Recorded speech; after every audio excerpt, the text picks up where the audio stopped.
நிறைய பேச முடியாது என்றாலும் முதலாவதாக இந்த எழுத்து பணி பற்றி நான் சொல்ல வேண்டும். இது ஒரு புதுமை. ஒரு 2 பேருங்கிறப்போ எங்களுக்கு எஸ்விஆரும் கீதாவும் ஞாபகம் வரும். வாகீதாவும் அந்த இணைந்து எழுதுதல் அப்படிங்கிறதுல அவங்களுடைய உதாரணம் தான் நமக்கு இருக்குது. இது வரைக்கும் வேறு யாரும் இணைந்து ஒரே ஆக்கத்தை தருவது அப்படிங்கிற ஒரு அறிமுகம் நமக்கு இல்லை. இப்போது அதாவது 2 பேர் தோழர் எஸ்விஆர் அண்ட் வாகீதா அவங்க ஒரு ஆய்வு பணி. அது அவங்க எடுத்துக்கிட்டது எல்லாமே நிறைய டேட்டா கலெக்ஷன் பண்ணணும், தரவுகள் எடுக்கணும், அதை ஒரு நூலாக ஆக்குவது. அப்படி தான் பெரியாருடைய சிந்தனைகள் அந்த நூல்லாம் வெளிவந்தது.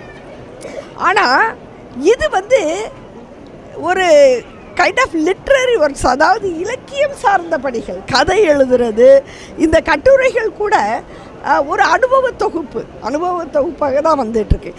இதை ஒரு 4 பெண்கள் சேர்ந்து எழுதுகிறார்கள். நான் இந்த புத்தகத்தை படிச்சுட்டு கோமதி தோழருக்கு கூப்பிட்டு கேட்டேன், இது ரைட்டு, எந்த கட்டுரை யார் எழுதுனதுப்பா, நான் அதை சொல்லணும்ல அப்படின்னு கேட்டேன். பேசும்போது சொல்லணும்லப்பா அப்படின்னு கேட்டேன். இல்லை, நாங்கள் 4 பேரும் சேர்ந்து எழுதணும் அப்படின்னாங்க. எனக்கு அதுவே ஒரு வியப்பாகவும் ஒரு புதிய மாதிரியாகவும் இருந்தது.